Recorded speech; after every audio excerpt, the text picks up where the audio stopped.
Faly miaraba antsika rehetra tratran'ny Krismasy daholo indray. Androany andro Noely zany no ionantsika eto elaela antsika tsy niona dia faly miaraba antsika rehetra.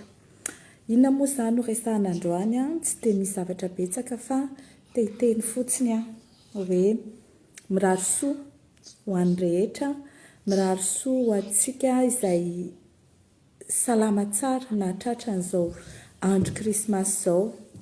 Makahery ihany koa ary miara ory amin'ireo izay namoy havana tao anatin'ny fotoana manakaiky an'ity Krismasy ity.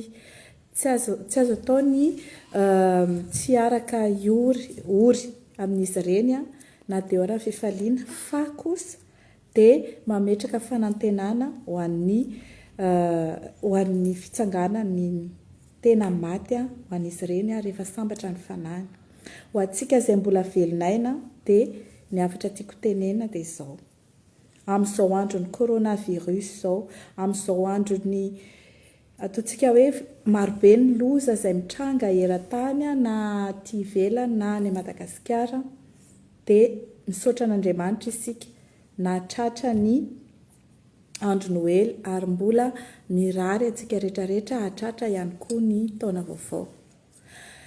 Izay no tiako tenenina ho anareo androany dia faly mahita anareo hatrany dia faly mahita an'ireo namana rehetra izay mbola velon'aina, salama tsy farofy na salama sitrana tamin'ny aretina dia makahery anareo ao Madagasikara izay tena henoko hoe mamely dia mamely ny coronavirus amin'izao. Ny problème nefa dia mitovy amin'ny aty ivelany aloha izany fa ny problème dia ny tsy fahampian'ny fitsaboana, tsy fahatomobana ny fitsaboana ary tsy fahampian'ny fanafody. Dia maro ireo namana, maro ireo mpiara-miasa izay efa miezaka mandefa oxygène, mandefa bouteille transformateur d'oxygène, mandefa fanafody ho antsika rehetrarehetra any. Misy ireo namana izay any atoerana mikarakara ny marary sy ny rehetrarehetra fa dia misaotra an'Andriamanitra andreo izay sitrana ary dia mirary soa antsika hatrany. Taona vaovao miandry antsika amin'ny 2022 iny, taona izay anomanantsika indray ny fifidianana 2023. Izay zavatra izay dia tsy azo adino.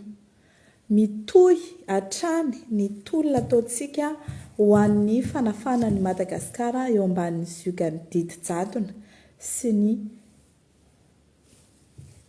fahantrana. Izay manko izay fahantrana izay ny tena fahavalo iombonana lehibe indrindra ary ny antony anaovantsika ny politika, ny antony izay ataontsika hoe isinteresevantsika amin'ny fiainam-pirenena dia izay ady amin'ny fahantrana izay mba tiantsika Madagasikara mba hiala amin'izany fahantrana izany, mba ho tany mandroso, tsy hoe mandroso fa misy teleferika, tsy hoe mandroso fa misy terrain manara-penitra fa mba tany mandeha ny jiro ara-dalàna, mandeha ny rano ara-dalàna, tsy dobo-drano eraky ny arabe isaky ny voavindray mandeha ny orana ary manana asa sy fidiram-bola ara-dalàna daholo ny vahoaka tsy vaky volo, afaka mianatra ny mpianatra. Izay zany no irintsika ho an'ny Madagasikara ankoatra ny rendrarendra izay ataontsika hoe any aoriana izany rendrarendra izany vao tena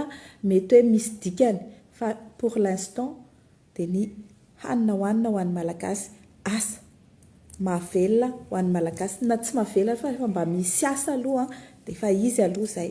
Izay zany no firarian-tsoa ho antsika rehetra izay manaraka an'izao vidéo kely izay ataoko amin'ny andro Krismasy ity dia misaotra antsika rehetra nanaraka hatrany nandritra n'izay fotoana nionantsika teto izay. Misaotra antsika rehetra ihany koa mbola hanaraka hatrany fa be dia be ny programa izay eritreretintsika ho atao amin'ny taona iny fa dia ho lazaiko mendalana eo.